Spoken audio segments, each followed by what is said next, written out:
Good morning friends. आज हम लोग बात करेंगे भारत के परिचय की। जैसे कि आप जानते हैं कि आप चाहे एसएससी का पेपर दीजिए, चाहे बैंक का पेपर दीजिए, चाहे जो भी पेपर दीजिए, अगर आपका जीके जीएस का क्वेश्चन आ रहा है तो उन जीके जीएस में सबसे पहले हमारी ज्योग्राफी के बारे में आना है। ठीक, तो कुछ भी हो, हमेशा आप लोगों को एक चीज़ जानना, कंपटीशन निकालना है तो दो तीन सब्जेक्ट तो हमेशा जीके जीएस में हम बता रहे हैं। जीके जीएस में आपको ज्योग्राफी को अपना कोर सब्जेक्ट बनाना ही बनाना होगा। ज्योग्राफी हो गया, पॉलिटी हो गया, ये दो सब्जेक्ट आपको कंपलसरी कंप्लीट होना चाहिए। एक हमारा नैतिक दायित्व भी है, ज्योग्राफी के बारे में हमें पता होना चाहिए। देखो, जब ज्योग्राफी की हम लोग बात कर लेते हैं तो सबसे पहले हमारे मन में आना चाहिए कि भारत का परिचय हम लोग को जानना चाहिए। किसका? भारत का परिचय।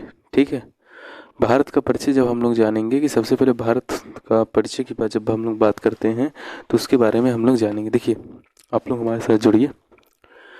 जीके जीएस का जो भी होगा ज्योग्राफी का, वो हम लोग लगभग कंप्लीट ही कराएंगे जितनी भी क्लासेस होंगी। ठीक है, जो भी चीज़ होगी, बाकी और क्लास में जो कमी होगी वो बताइएगा। देखिए, भारत का है परिचय है 10 मिनट का है, बाकी पढ़ाने को मैं 1 घंटा पढ़ाऊँ।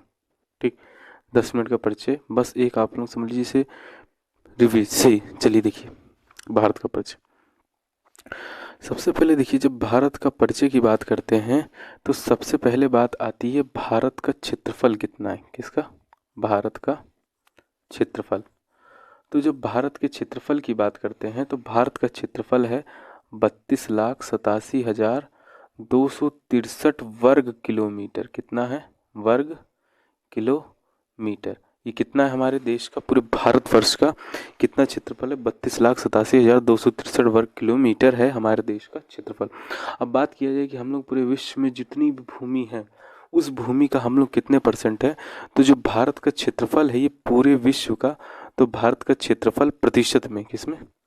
प्रतिशत में बात की जाए भारत के क्षेत्रफल की, तो हम लोग क्या है 2.43% है लगभग पूरे विश्व की। मतलब 100% भूमि में से हम लोग के पास सिर्फ 2.43% भूमि ही है जो पूरे विश्व की होती है। लेकिन हाँ, जनसंख्या में बात की जाए तो हम लोग पता है 17% जनसंख्या पूरे विश्व की अपने पास रखे हुए। और देखो, यही चीज़ आप लोग जानोगे तो भारत का स्थान जनसंख्या में, किसमें? भारत का स्थान जनसंख्या में, तो भारत का स्थान जनसंख्या में सेकंड है, ये सबको पता होगा। ठीक, लेकिन आपसे पूछी जाए पूरे विश्व की कितने परसेंट जनसंख्या रहती है, तो यही में सबको प्रॉब्लम होती है। इसको आप लगभग बोल सकते हैं 17%। कितना? लगभग कितना होता है आप लोग जानिएगा, लगभग कितना होता है? 17%। कितना? 17% आपका लगभग माना जाता है। लगभग और भी इसके होता है, लेकिन आप ये जानिए कि 70% जहाँ मिल जाए उसको टिक मार के आगे बढ़ जाना। इतनी हमारे यहाँ की जनसंख्या, आप सोचो कितनी ज़्यादा पॉपुलेशन है, ओवर क्राउडेड है। ठीक है, इसलिए देखो गवर्नमेंट जॉब की जितनी भी होती है उसमें फाइट भी ज़्यादा है। ठीक, अब आगे आते हैं। फिर उसके बाद बात कर लेते हैं भारत पहले भूमि का हिस्सा क्या था। ठीक है, सबसे पहले ये बात करते हैं। तो भारत जो है वो गोंडवाना लैंड का हिस्सा है। किसका? गोंडवाना लैंड का हिस्सा है। किसका है भारत हिस्सा? गोंडवाना लैंड का हिस्सा माना जाता है। मतलब भारत जो है वो गोंडवाना लैंड का हिस्सा माना जाता है। मतलब हम लोग की जो भूमि है वो गोंडवाना लैंड की है। ठीक है, तो पहले हम लोग की भूमि कहाँ पाई जाती थी? तो वो आपकी जानते हो अफ्रीका, जैसे जानते हो अफ्रीका महाद्वीप का जो हम लोग का दक्षिणी भाग है वहाँ से पाई जाती। अब बात कीजिए गोंडवाना लैंड के स्थित है, तो मतलब भारत के पहले भी वहाँ पे क्या स्थित था? तो भारत के पहले यहाँ पे लेथिस सागर उपस्थित था। क्या था? लेथिस सागर उपस्थित था हमारे देश में। सोच लो, मतलब हमारे देश जहाँ आज उपस्थित है, आज से लगभग 10 से 20 साल पहले वहाँ पे लेथिस सागर हुआ करता था। देखो, लेथिस सागर जब हुआ करता था तो खुद ही अपने मन में ये पहले क्वेश्चन आ जाना चाहिए कि लेथिस सागर है तो मतलब वहाँ पे पहले क्या हुआ होगा कि हम लोग का जो दक्षिणी भाग होगा वो नहीं होगा, तभी वहाँ पे लेथिस सागर उपस्थित होगा।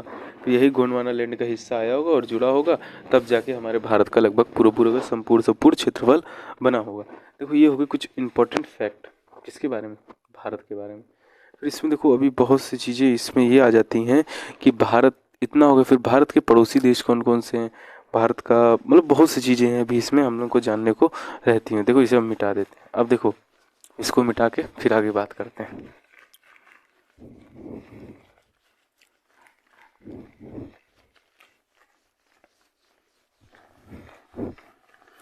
देखो, अब हम लोग बात कर लेते हैं भारत जो है, भारत के पड़ोसी देश कितने?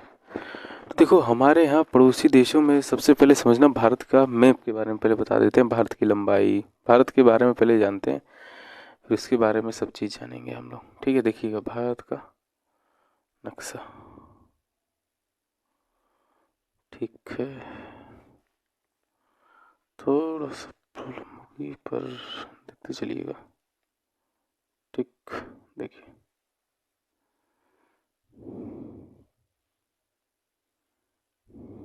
देखिए किसका मैप है? भारत का। अगर भारत की बात कर लीजिए, पूरब है, ये क्या है? नहीं, ये आपका क्या है? पूरब। ये क्या है? पश्चिम। तो पूरब से लेकर पश्चिम तक की लंबाई भारत की बात की जाए तो 2933 किलोमीटर। कितनी है? 2933 किलोमीटर। पूरब से लेकर पश्चिम तक की लंबाई हमारी 2933 किलोमीटर। अब बात की जाए भारत का सबसे उत्तरी बिंदु से लेकर भारत के सबसे दक्षिणी बिंदु तक की, तो ये भारत के उत्तरी से लेकर दक्षिणी बिंदु की 3214 किलोमीटर हमारे उत्तर से लेकर दक्षिण तक की लंबाई है। अगर बात कर ली जाए भारत की स्थलीय सीमा है पूरी पूरी ना, क्योंकि इधर स्थलीय बाउंड्री है, तो जब भारत की बात की जाए स्थलीय सीमा की, तो भारत की स्थलीय सीमा की बात की जाए तो ये आपकी आ जाती है 15,200 किलोमीटर। कितनी आ जाती है? 15,200 किलोमीटर की हम लोग की आ जाती है स्थलीय सीमा। लेकिन जब हम लोग बात कर लेते हैं ये दक्षिणी सीमा, साउथ देख रहे हो, तो ये हम लोग की 6100 किलोमीटर। कितनी है? 6100 किलोमीटर। लेकिन आप लोगों ने एक चीज़ देखा होगी, हमारा यहाँ पे एक अंडमान निकोबार द्वीप समूह है, यहाँ पे हमारा लक्षद्वीप समूह है। ठीक है, अंडमान निकोबार द्वीप समूह, लक्षद्वीप समूह, अगर इन सब की सीमा को मिला लिया जाए, इन सब की सीमा और इन तीनों की सीमा को मिला लिया तो ये 7516.6 किलोमीटर आ जाती है। मतलब कुल तटीय सीमा, ये क्या है? कुल तटीय सीमा। तो कुल तटीय सीमा हम लोग की कितनी है? 7516.6 किलोमीटर। अगर सिर्फ पूछा जाए भारत की तटीय सीमा कितनी है, तो भारत की तटीय सीमा कितनी है? तो वो कितनी है? 6100 किलोमीटर। अगर भारत से पूछा जाए स्थलीय सीमा कितनी है? 15,200 किलोमीटर।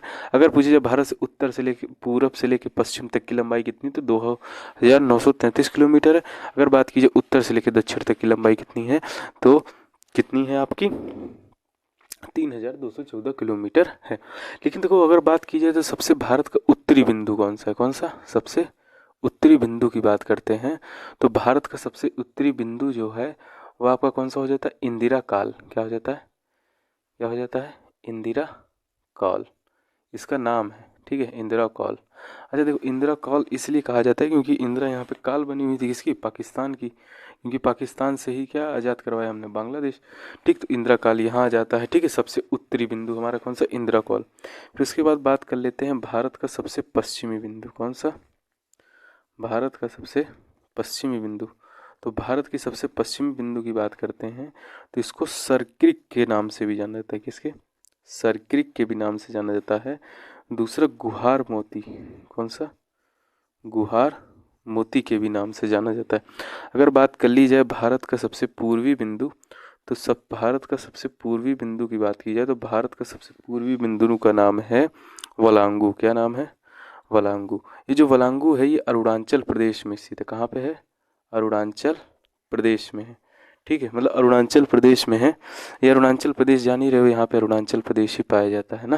फिर अगर बात की जाए ये, तो ये हम लोग का गुजरात में स्थित है। कहाँ पे? गुजरात में। और ये हम लोग का जम्मू J&K में है।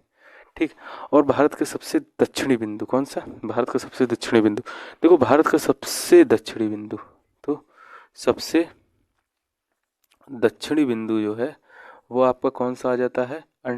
सबसे दक्षिणी बिंदु इंदिरा पॉइंट। क्या आ जाता है? इंदिरा पॉइंट आ जाता है, जो आपका कहाँ स्थित है? अंडमान निकोबार